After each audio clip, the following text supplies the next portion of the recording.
இன்றைக்கி சூப்பரான IPO open ஆகிருக்கு. ஃபஸ்ட் நாளே கிட்டத்தட்ட 6 மடங்குக்கு மேலே சப்ஸ்கிரிப்ஷன் வந்து ஆகிருக்கு. இப்போதைக்கு கிரே மார்க்கெட் ப்ரீமியம் 45% மேலே வந்து இருக்குது. அதை பற்றி பார்ப்போம். இன்றைக்கி இந்த வாரத்தோட கடைசி நாள். வழக்கம் போல் இன்றைக்கி மார்க்கெட்டை கீழே கொண்டு போயிருக்காங்க. மேக்ஸிமம் எல்லா இண்டெக்ஸும் இன்றைக்கி நெகட்டிவில் தான் இருக்குது. சில்வர் கோல்டு மட்டும் இன்றைக்கி கொஞ்சம் பாசிட்டிவில் இருக்காங்க. அதை பற்றி பார்ப்போம். ஐடிசி ஷேரை சூப்பரான ஒரு மியூச்சுவல் ஃபண்டு பை பண்ணியிருக்காங்க. அது மட்டும் இல்லை, கிட்டத்தட்ட 10 கம்பெனி வந்து பார்த்தீங்கன்னா பை பண்ணியிருக்காங்க. அதை பற்றியும் பார்ப்போம். ஆயில் செக்டர் இருக்கக்கூடிய ஸ்டாக்ல இன்றைக்கி நல்ல ஒரு பாசிட்டிவ் வந்து ட்ரேட் ஆகிட்டு இருக்கு. அதை பற்றியும் பார்ப்போம்.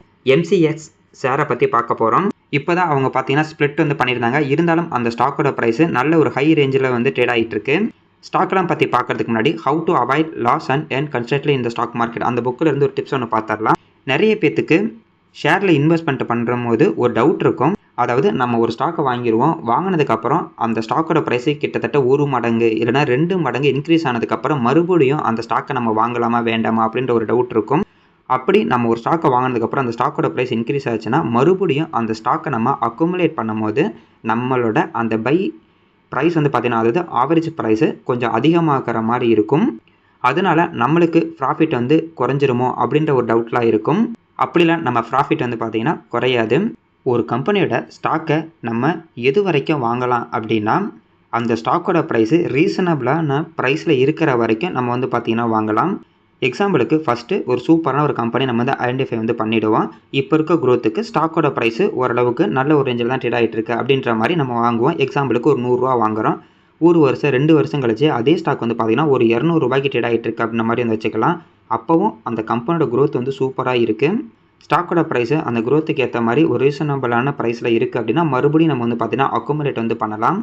ஒரு கம்பெனியோட க்ரோத்து அதிகமாக இருக்கிற வரைக்கும் நம்ம வந்து பார்த்திங்கன்னா அந்த ஸ்டாக்கை நம்ம அக்குமுலேட் பண்ணிக்கிட்டே இருக்கலாம்.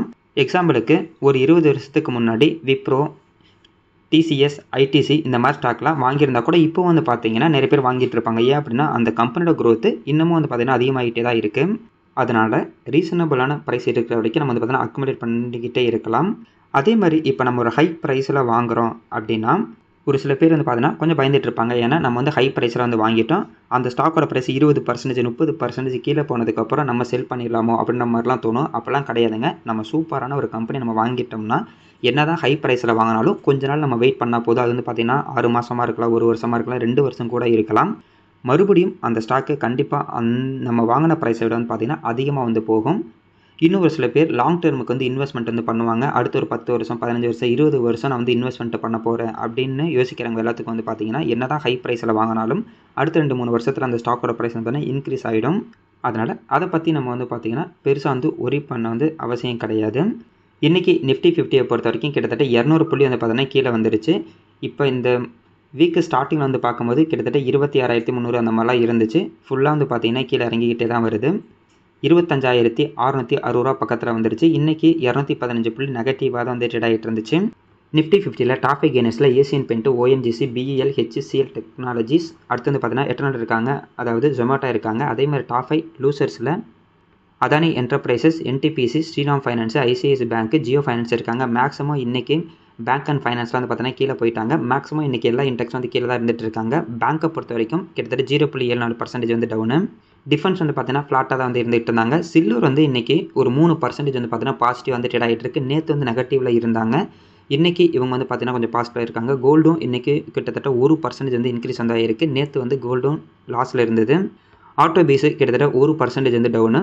பார்மா பீஸும் 0.60% டவுனு. ஐடி பீஸ் வந்து பார்த்தீங்கன்னா கொஞ்சம் பாசிட்டிவாக இருந்துச்சு. மிட் 150 பீஸு 0.68% வந்து பார்த்தீங்கன்னா நெகட்டிவ். வழக்கம் போலங்க இந்த வீக்கெண்ட் வந்தாவே எஃப்ஐ வந்து என்ன பண்ணுறாங்கன்னா விற்றுட்டு அவங்க ஜாலியாக வெளியே போயிடுறாங்க. நம்ம மார்க்கெட் வந்து பார்த்திங்கன்னா ரொம்ப கீழே போகுது. இது நார்மல் தான். மேபி அடுத்த வாரம் மறுபடியும் அவங்க கொஞ்சம் வாங்கினாங்கன்னா நம்ம மார்க்கெட்டு மேலே போகிறதுக்கு வந்து நிறைய வாய்ப்பு இருக்குது. பாரத் கோக்கிங் கோல் இந்தியா ஐபிஓ இன்றைக்கி வந்து பார்த்திங்கன்னா ஓப்பன் வந்து ஆகிருக்கு. இன்றைக்குள்ளேயே கிட்டத்தட்ட 6 மடங்கு வந்து பார்த்திங்கன்னா சப்ஸ்கிரிப்ஷன் வந்து ஆகிருக்கு. ஐபிஓ ஓப்பன் ஆகிற டேட்டு இன்றைக்கி, அதேமாதிரி ஐபிஓ க்ளோஸ் ஆகிற டேட்டு அடுத்த வாரம் 13ஆம் தேதி தான். ப்ரைஸ் பேண்டு 21 ரூபாயிலேருந்து 23 ரூபா செட் பண்ணியிருக்காங்க. ஒரு லாட்டுக்கு வந்து பார்த்திங்கன்னா 600 ஷேர் இருக்கும். மினிமம் நம்ம வந்து ஒரு லாட்டில் இருந்து அதிகபட்சம் வந்து பார்த்திங்கன்னா 2 லட்சம் ரூபாய் வரைக்கும் நம்மளால் முதலீடு வந்து பண்ண முடியும். நம்ம வந்து ரீட்டைல் இன்வெஸ்டர்னால. சப்ஸ்கிரிப்ஷன் ஸ்டேட்டஸை பொறுத்த வரைக்கும் ரீட்டைல் பீப்புள் வந்து பார்த்திங்கன்னா கிட்டத்தட்ட 8 மடங்கு சப்ஸ்கிரிப்ஷன் வந்து பண்ணியிருக்காங்க. QIP வந்து பார்த்திங்கன்னா 0.29 மடங்கு வந்து பார்த்தீங்கன்னா சப்ஸ்கிரிப்ஷன் வந்து பண்ணியிருக்காங்க. மேக்ஸிமம் இந்த குவாலிஃபைடு இன்ஸ்டிடியூஷனல் பையர்ஸ்லாம் வந்து பார்த்தீங்கன்னா லாஸ்ட் நாள் வந்து அதிகமான சப்ஸ்கிரிப்ஷன் பண்ணுறதுக்கு வந்து நிறைய வாய்ப்பு இருக்குது. என்ஐஐ 12.37 மடங்கு வந்து பார்த்தீங்கன்னா சப்ஸ்கிரிப்ஷன் வந்து பண்ணியிருக்காங்க. அதே மாதிரி எம்ப்ளாயிஸும் 0.61 மடங்கு சப்ஸ்கிரிப்ஷன் வந்து பண்ணியிருக்காங்க. மேக்ஸிமம் எம்ப்ளாயி கோட்டா இன்றைக்கி வந்து பார்த்தீங்கன்னா முடிஞ்சிடும். அதர்ஸ் வந்து 1.94 மடங்கு சப்ஸ்கிரிப்ஷன் வந்து பண்ணியிருக்காங்க. சூப்பரான ஒரு சப்ஸ்கிரிப்ஷன் தான். இன்றைக்கே ஒரு 6 மடங்கு வந்து பார்த்தீங்கன்னா சப்ஸ்கிரிப்ஷன் வந்து முடிஞ்சிருக்கு. கிரே மார்க்கெட் ப்ரீமியம் வந்து பார்த்தீங்கன்னா ரொம்ப நல்லா தான் இருக்குது. கிட்டத்தட்ட நேற்றுலாம் வந்து கிட்டத்தட்ட 50% இருந்துச்சு. இன்றைக்கி பார்த்தா கூட கிட்டத்தட்ட 47% இருக்குது. மினிமம் வந்து பார்த்தீங்கன்னா 40%க்கு மேலே லிஸ்டிங் கெயின் இருக்கலாம் அப்படின்ற மாதிரி தான் ஒரு நியூஸ் இருந்துகிட்ருக்கு. கிரே மார்க்கெட் ப்ரீமியமும் ரொம்ப நல்லா தான் இருந்துகிட்டு இருக்குது. இதே மாதிரி இருந்துச்சுன்னா மினிமம் 40%க்கு மேலே லிஸ்டிங் கெயின் கிடைக்கிறதுக்கு நிறைய வாய்ப்பு இருக்குங்க. அதனால தான் நிறைய பேர் இந்த ஐபிஓக்கு வந்து பார்த்தீங்கன்னா சப்ஸ்கிரிப்ஷன் வந்து பண்ணியிருக்காங்க. இன்றைக்கி குருடாயில் ஸ்டாக்கை பொறுத்த வரைக்கும் நிறைய ஸ்டாக் வந்து பார்த்தீங்கன்னா பாசிட்டிவில் இருக்குது. நேற்று ஒரு நியூஸ் பார்த்தோம். அதாவது மீடியம் டெர்மில் ஆயில் இந்தியா ஓஎன்ஜிசிக்கு நல்ல ஒரு பாசிட்டிவ் இருக்கிறதுக்கு நிறைய வாய்ப்பு இருக்குது அப்படின்ற மாதிரி பார்த்துருந்தோம். அதே மாதிரி குரூடாயில் வாங்கி விற்கக்கூடிய பாரத் பெட்ரோலியமாக இருக்கட்டும், ஹிந்துஸ்தான் பெட்ரோலியம், ஐஓசி இவங்கெல்லாம் கொஞ்சம் நெகட்டிவாக இருக்கிறதுக்கு ஒரு வாய்ப்பு இருக்குன்னு சொல்லியிருக்காங்க. ஏன்னா இப்போ அப்கமிங் பட்ஜெட் வரப்போகுது. அந்த பட்ஜெட்டில் இதுக்கு நிறைய டேக்ஸ் வரப்போகுது அப்படின்ற மாதிரி ஒரு நியூஸ் இருக்குது. இருந்தாலும் இன்றைக்கி மார்க்கெட்டில் இருக்கக்கூடிய எல்லா ஸ்டாக்கும் கீழே போய்கிட்டு இருக்குது. இவங்க மட்டும் பார்த்தீங்கன்னா ரிவர்ஸ் ஆகி மேலே போயிட்டு இருக்காங்க. இதுக்கு முன்னாடி நம்ம மார்க்கெட் வந்து மேலே போயிட்டு இருந்துச்சு. ஆயில் செக்டாரில் இருக்கக்கூடிய இந்த ஸ்டாக்லாம் கீழே போயிட்டு இருந்தாங்க. இன்றைக்கி மார்க்கெட் கீழே போகும்போது இவங்கெல்லாம் ரிவர்ஸ் ஆகி மேலே போயிட்டு இருக்காங்க. ஆயில் இந்தியா பொறுத்தவரைக்கும் கிட்டத்தட்ட 3% வந்து பாசிட்டிவ் வந்து ட்ரேட் ஆகிட்டு இருக்கு. ஓஎன்ஜிசி 1% வந்து பாசிட்டிவ். ஹிந்துஸ்தான் பெட்ரோலியம் கார்பரேஷன் மட்டும் ஒரு 0.5% நெகட்டிவ். இந்தியன் ஆயில் கார்பரேஷன் 1% வந்து பாசிட்டிவாக தான் ட்ரேட் ஆகிட்டு இருக்காங்க. இருந்தாலும் குரூடாயோட ப்ரைஸு கம்மியாகிறதுக்கு வந்து ஒரு வாய்ப்பு இருக்குது அப்படின்ற ஒரு நியூஸ் இருக்குது. மேபி அவங்களாம் கம்மியானாங்கன்னா மறுபடியும் ஆயில் இந்தியாவுக்கும் ஓஎன்ஜிசிக்கும் கொஞ்சம் நெகட்டிவாக இருக்கும்.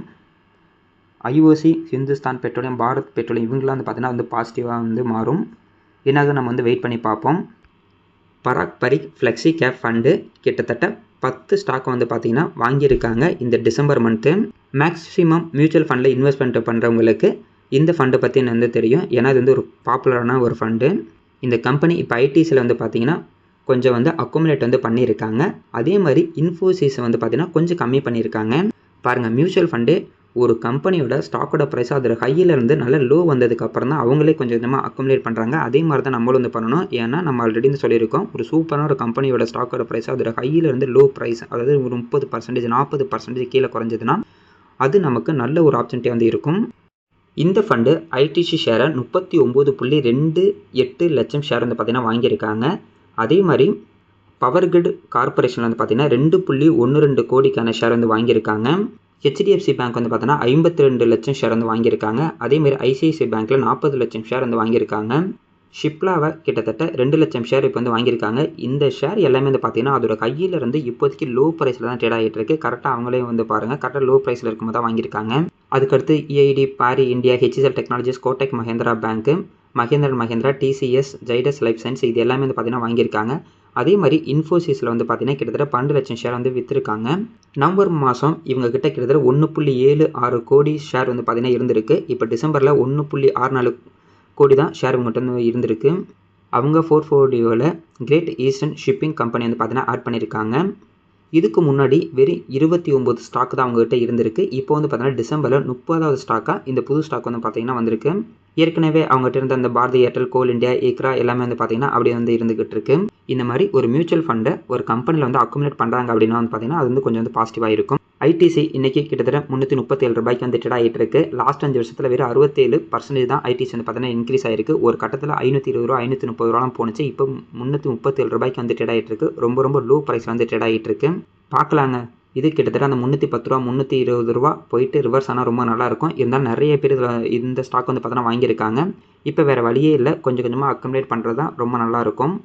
ஏன்னா இந்த ஷேரை நிறைய பேர் 5 வருஷம் 10 வருஷத்துக்கு தான் வந்து முதலீடு வந்து பண்ணியிருப்பாங்க.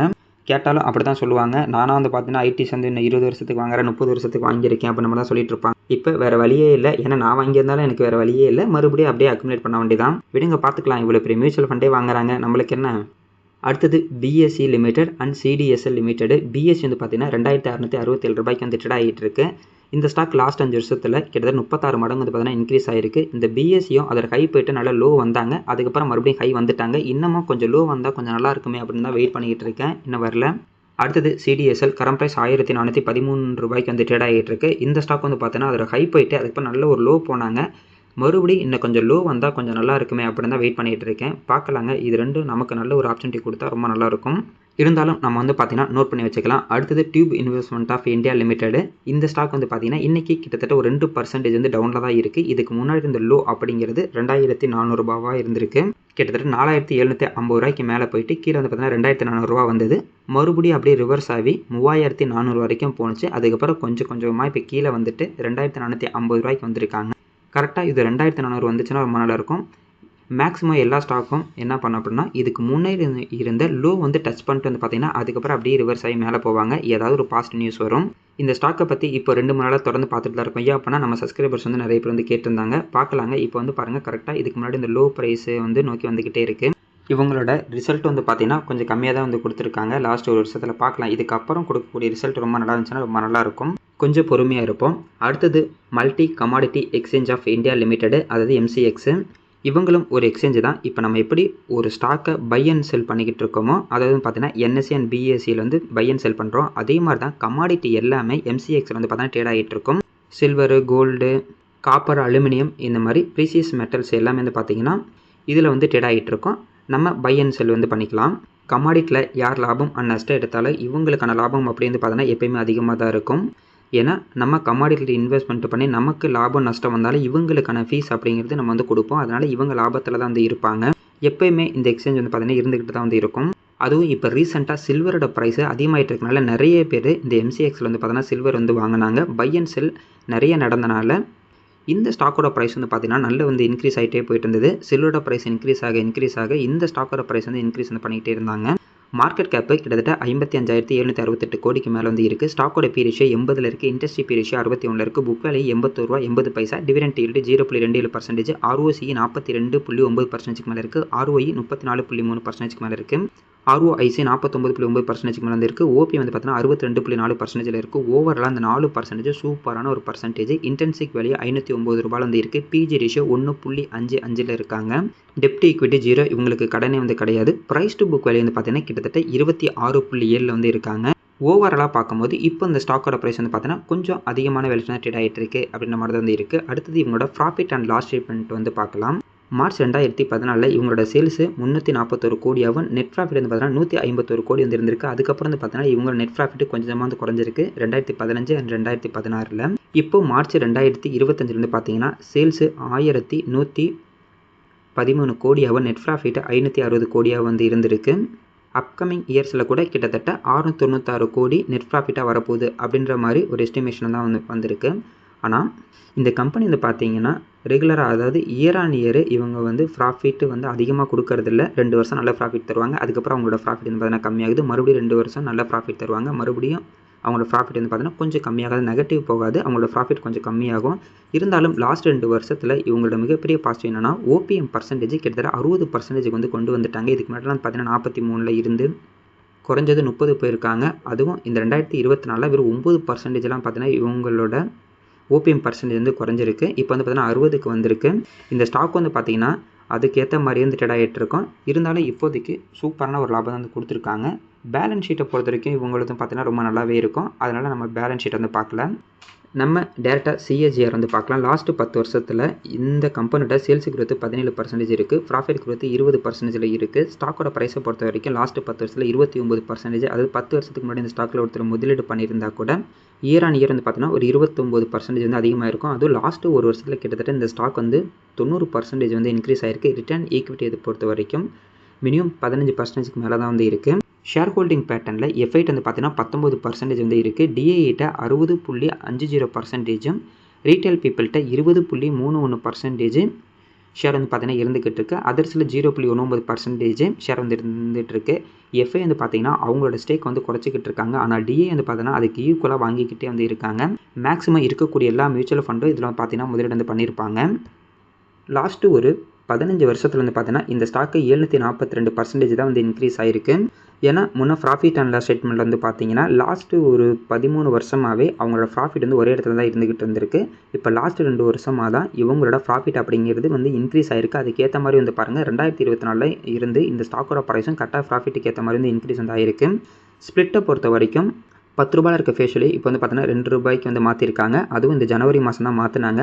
மேக்ஸிமம் ஒரு கம்பெனி போனஸோ ஸ்ப்ளிட்டோ கொடுத்தாங்க அப்படின்னா அந்த கம்பெனியோட ஸ்டாக்கோட சப்ளை அப்படிங்கிறது பார்த்தீங்கன்னா அதிகமாகும். அதனால் மேக்ஸிமம் ஸ்டாக்கோட ப்ரைஸ் வந்து பார்த்தீங்கன்னா கொஞ்சம் நாளைக்கு கீழே போகிறதுக்கு வந்து ஒரு வாய்ப்பு இருக்கும். இருந்தாலும் இப்போ சில்வரோட ப்ரைஸ் வந்து இன்க்ரீஸ் ஆகிறனால இந்த ஸ்டாக் நிறைய பேர் வந்து முதலீடு வந்து பண்ணிகிட்டு இருக்காங்க. அதனால் கொஞ்சம் பொறுமையாக வந்து வெயிட் பண்ணி பார்ப்போம். இருந்தாலும் நான் சொன்ன மாதிரி வந்து இல்லைங்க, நான் 20 வருஷம் 30 வருஷத்துக்கு தான் நான் வந்து முதலீடு பண்ண போகிறேன் அப்படின்னா, எந்த ஒரு ஹையில் வாங்கினாலுமே ஒரு 5 வருஷம் 10 வருஷத்துக்கு பார்த்தீங்கன்னா அந்த கம்பெனி அடுத்த ஒரு 10 20 வருஷத்துக்கு இருக்கும் அப்படின்னா கண்டிப்பாக அந்த ஸ்டாக் வந்து பார்த்தீங்கன்னா நல்ல ஒரு ரிட்டர்ன் வந்து கொடுக்கும். ஜென்ரலாக நான் என்ன பண்ணுவேன்னா, இந்த மாதிரி இன்க்ரீஸ் ஆகிட்டு இருக்க ஸ்டாக்கில் போய் இன்வெஸ்ட்மெண்ட் பண்ணுறதை விட நல்ல ஒரு இன்க்ரீஸ் ஆனதுக்கப்புறம் டெம்பரரியாக ஏதாவது ஒரு ப்ராப்ளம் வந்துட்டு ஒரு 20 to 30% அதோட ஹையிலேருந்து நல்ல லோ ப்ரைஸ்க்கு வருவாங்க. அப்போ நம்ம வாங்கிட்டோம்னா ஷார்ட் டேர்ம்லேயே நம்மளுக்கு நல்ல ஒரு லாபம் வந்து கிடைக்கும். இந்த வாரமும் நம்ம மார்க்கெட் வந்து பார்த்தீங்கன்னா லோவில் வந்து க்ளோஸ் ஆக போகுது. அடுத்த வாரம் பாசிட்டிவில் இருந்துச்சுன்னா ரொம்ப நல்லாவே இருக்கும்.